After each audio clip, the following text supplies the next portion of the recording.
Hello friends, mass communication basic tutorial class में मैं अंशु सिन्हा आप तमाम लोगों का फिर से स्वागत करती हूँ।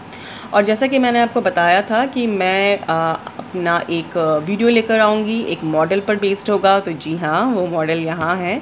तो आज का जो मॉडल है जिस पर आज हम डिस्कस करेंगे वो है बर्लोस मॉडल ऑफ कम्युनिकेशन। तो क्या है ये मॉडल, क्या बताता है हमको ये, और बाकी मॉडल से कैसे अलग है, आइए इस बारे में हम डिस्कस करते हैं। और गाइस, ये टॉपिक बहुत इंपॉर्टेंट है। वैसे तो मैं ऑलमोस्ट सारे टॉपिक्स को कहते हैं कि वो इम्पॉर्टेंट है, बट एक्चुअली ये टॉपिक भी बहुत इम्पॉर्टेंट है।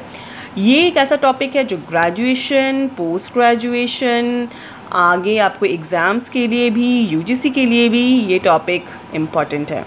तो इसके लिए आप थोड़ा अच्छे से देख लें कि इसमें क्या डिस्कस किया गया है। तो बर्लोस मतलब है डेविड बर्लो।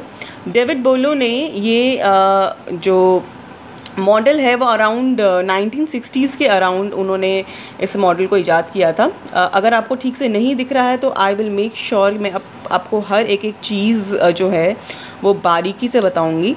तो क्या है ये मॉडल? एक्चुअली इससे पहले एक शैनन एंड वीवर ने एक मैथमेटिकल मॉडल का इजाद किया था और उसको mothers of all models of communication कहा जाता है। वो एक technical model kind of communication था। तो उसी को थोड़ा एक्सपैंड करके डेविड बर्लो ने एक मॉडल बनाया है जिसमें कुल मिला के 4 कॉम्पोनेंट्स हैं, जैसा कि आप देख सकते हैं। और इसलिए इसका नाम भी रखा गया है SMCR मॉडल ऑफ कम्युनिकेशन। ठीक है, तो SMCR मॉडल ऑफ कम्युनिकेशन अगर सब्जेक्ट में क्वेश्चन आएगा तो आप तुरंत आंसर कीजिएगा कि ये बर्लोस मॉडल ऑफ कम्युनिकेशन है।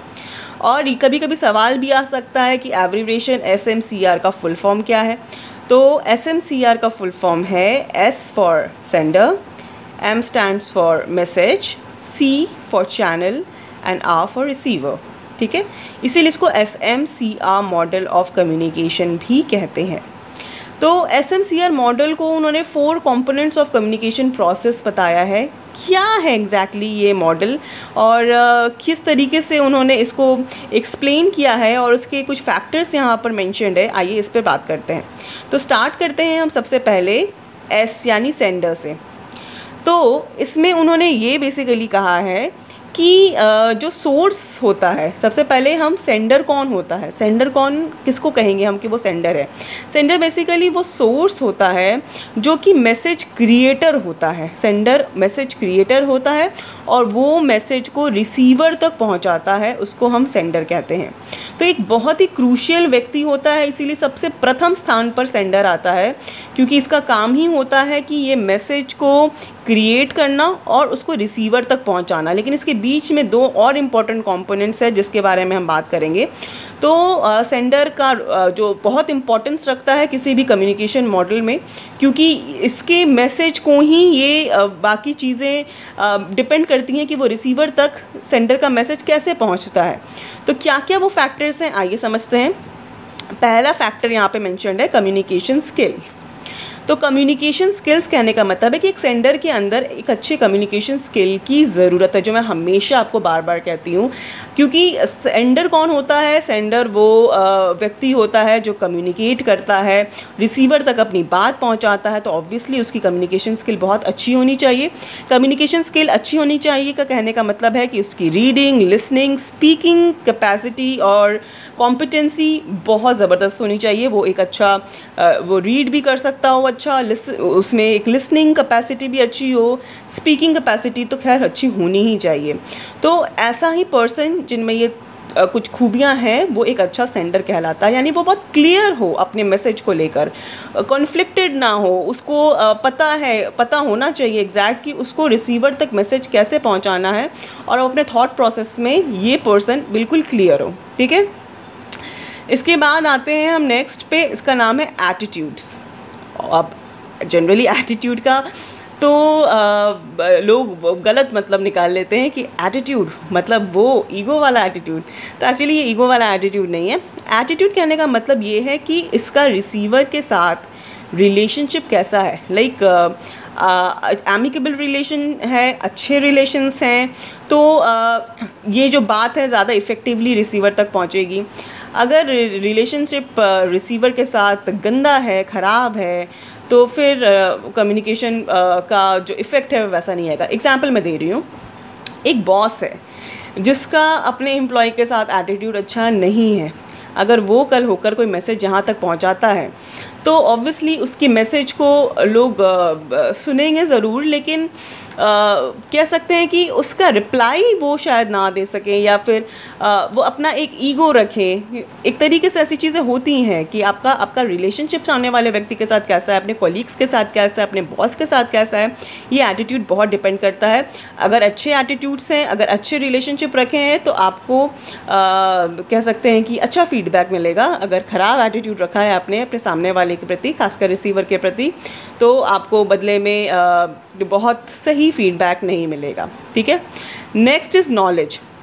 अगेन बहुत इंपॉर्टेंट फैक्टर है सेंडर के लिए नॉलेज। नॉलेज कहने का मतलब ये है कि सामने वाला व्यक्ति जो कम्युनिकेट कर रहा है उसके उस सब्जेक्ट पर, यानी जिस मैसेज पर, जिस कंटेंट पर वो बात कर रहा है, वो उसके बारे में उसको कितना नॉलेज है, कितना फेमिलराइज है वो उस टॉपिक को लेकर। अब आप किसी भी कृषि सम्मेलन में चले गए, वहाँ पर आपको कृषि संबंधित चीज़ें बोलनी है और आप वहाँ पर उन लोगों के मुद्दे को समझ नहीं पा रहे हैं, किसानों के मुद्दों को नहीं समझ पा रहे हैं, आपका बैकग्राउंड अलग है और आपको वहाँ बैठा दिया गया, आपको वहाँ वक्ता बना दिया गया, तो आप वहाँ पर क्या बोलेंगे? आपका कम्युनिकेशन स्किल उस तरीके से नहीं आ पाएगा, आप कनेक्ट नहीं हो पाएंगे लोगों से। तो किसी भी टॉपिक पर, जैसे कि अगर आप कोई भी टॉपिक पर जब जनरली जब यूट्यूब पर सर्च करते हैं तो देखते हैं उसका एक्सपर्ट कौन है, क्योंकि एक्सपर्ट ही जो है वो उस टॉपिक को लेकर अच्छी नॉलेज दे सकता है। ठीक है, एग्जाम्पल और एक नया फ़ोन ख़रीदा आपने, तो उस फ़ोन के बारे में आप गूगल पे सर्च करेंगे कि उसको डिकोड कौन कर सकता है। एप्पल का नया आईफोन लॉन्च हुआ 12 प्रो, तो ऑब्वियसली उससे संबंधित जो भी टेक्निकल गुरु हैं, जो ऑलरेडी हैं हमारे पास ऑलरेडी, उनके वीडियोज़ आप देखेंगे और आपको नॉलेज मिलेगा। तो वो हुआ नॉलेज।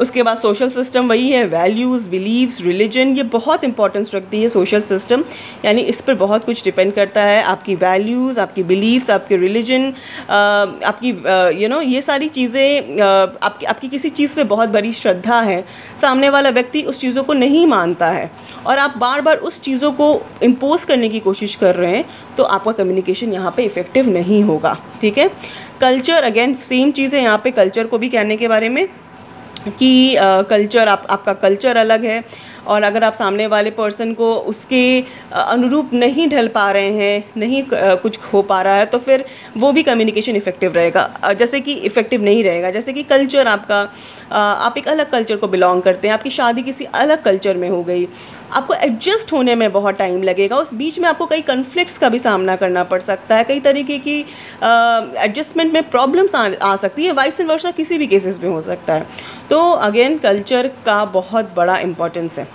तो ये यहाँ पे मैंने मोटे मोटे रूप में समझाने की कोशिश की है। अगर दूसरे पे आते हैं, वो है मैसेज। मैसेज क्या होता है? मैसेज वो एक बहुत इम्पॉर्टेंट एक टूल होता है। एक मैसेज कह सकते हैं कि हमारे जो सब्जेक्ट लाइन होता है, हम जिस विषय पे हम लिख रहे हैं, जिस विषय पे हम बात कर रहे हैं, वो कहीं ना कहीं मैसेज होता है। तो मैसेज में भी जो चीज़ें मेंशन की गई हैं कंपोनेंट्स, वो हैं content, elements, treatment, structure and code. Content again किसी भी मैसेज का सबसे बड़ा कह सकते हैं उसका सोल होता है उसका कंटेंट। आपका कंटेंट ही आपको, अगर यूट्यूब पे आप देखेंगे कि अगर आप उसी चीज़ों को सर्च करते हैं जिसमें कुछ अच्छा कंटेंट मिले आपको, वो चीज़ें ज़्यादा से ज़्यादा लोगों तक पॉपुलराइज भी होती है। वीक कंटेंट की चीज़ें लोग देखना पसंद नहीं करते हैं। तो कंटेंट बहुत इंपॉर्टेंट, और आज के टाइम पे कंटेंट बेस्ड चीज़ें होने लगी हैं। वो ज़माना गया कि पिक्चर में भी आप देखेंगे लोग कंटेंट को ही प्रेफर करते हैं। कोई भी सिनेमा रिलीज़ हो गई है, अब वो 4-5 गाने और आइटम सॉन्ग्स अगर चल गए और सोचे कि मूवी हिट हो जाएगी, वो ज़माना गया। मूवी के कंटेंट पे चीज़ें हिट और फ्लॉप बेस्ड होती हैं। एलिमेंट्स मतलब हुआ आपका नॉन वर्बल कम्युनिकेशन, आपका किस तरीके से आपका जेस्चर, आपके साइंस, ये सारे एलिमेंट्स के पॉइंट पे आती हैं। ट्रीटमेंट है आपका मैसेज को आप किस तरीके से ट्रीट कर रहे हैं, यानी कि उसकी पूरी मैसेज की पैकेजिंग, किस तरीके से मैसेज डिलीवर कर रहे हैं। कोई एक एडवर्टीज़मेंट है, ठीक है, उसमें आपको मैसेज देना है, यानी कि वो किस अब आप देखेंगे कि कोई एक नया प्रोडक्ट लॉन्च हुआ, आपका टारगेट ऑडियंस कौन है और उस टारगेट ऑडियंस पर बेस्ड होकर आप अपने मैसेज को ट्रीटमेंट देंगे। बच्चों पर बेस्ड है तो बच्चों जैसा ट्रीटमेंट होना होगा, बड़ों पर बेस्ड है, विमेन ओरिएंटेड है तो उसको उस हिसाब से हम ट्रीटमेंट देंगे, यानी पूरे मैसेज की पैकेजिंग। कोड हुआ text, language, video, gesture, music, ये सारे कोड जिसको हम बाद में डिकोड करते हैं, ठीक है। कोई गाना है, गाना एक कोड के हिसाब से चला दिया गया और एक गाने के एक एक शब्द हमें डिकोड हो रहे हैं तो वो हमारा मैसेज हुआ, यानी ये गाना भी कोड हो सकता है जिसको हम सुनकर उसको डिकोड करते हैं, या कोई डायलॉग या कोई लैंग्वेज या कोई टेक्स्ट, कुछ भी हो सकता है कोड, ठीक है। नेक्स्ट आते हैं हम चैनल पर। मैं जल्दी चीज़ें कर रही हूँ क्योंकि फिर वीडियो बहुत लेंदी हो जाएगा और ये थोड़ा लेंदी है ये पूरा चीज़ें। चैनल क्या हुआ, ऑब्वियसली एक व्हीकल हुआ जहाँ पर आपका मैसेज जो है आप तक पहुँचता है। तो चैनल में आता है hearing, seeing, touching, smelling and testing. Basically हमारे सेंसेस के बारे में दिया गया है, जो हमारे 5 सेंस एक्चुअली, तो इसके बारे में मैं आगे बताऊँगी। 5 सेंस यहाँ पर मैंशनड है। हियरिंग यानी कि सुनना, उसके बाद सीइंग, हम सुनकर किस तरीके से मैसेज को डील करते हैं, देखकर हम किस तरीके से मैसेज को ये करते हैं।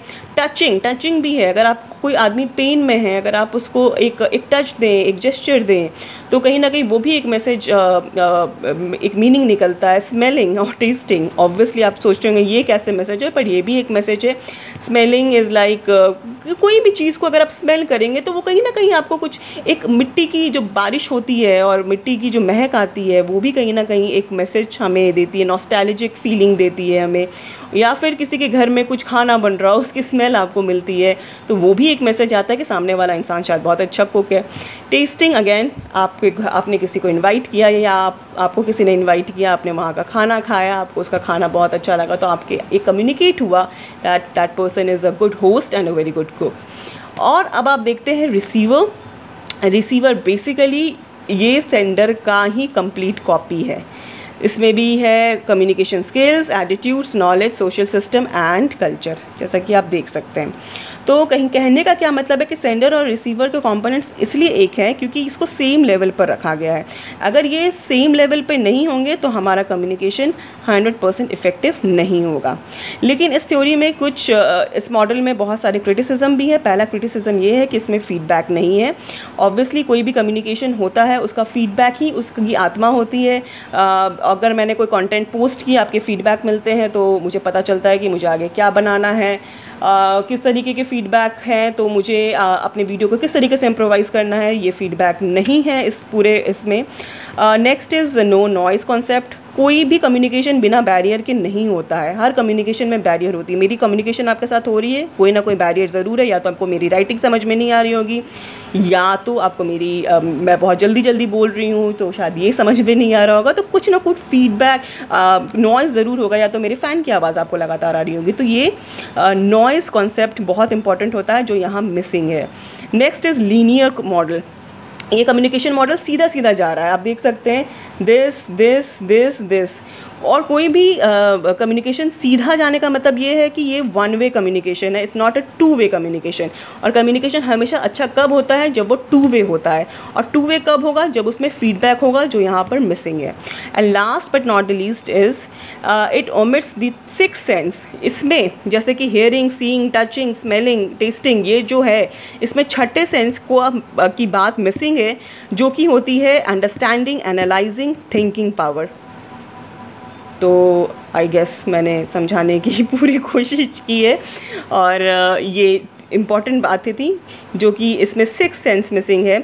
और ये तभी सेंडर और रिसीवर के बीच 100% सेम लेवल होगा जब इसमें एनालाइजिंग पावर होगी, अंडरस्टैंडिंग पावर होगी, थिंकिंग पावर होगी। तो ये रैशनल पावर जो है, जो हमारा 6 सेंस होता है, वो यहाँ मिसिंग है। तो ये कुल मिलाकर कुछ क्रिटिसिज्म है और ये कुल मिलाकर जो हमारा मॉडल है बर्लोस मॉडल ऑफ कम्युनिकेशन। और मुझे लगता है आपको मैंने जो कम्युनिकेट किया है बात समझ में आ गई होगी गाइस। अगर नहीं आई तो प्लीज़ मुझे कमेंट बॉक्स में बताइए, तो मैं उसको थोड़ा और एक्सप्लेन करने की कोशिश करूँगी। Till then bye, good night and have a great day ahead.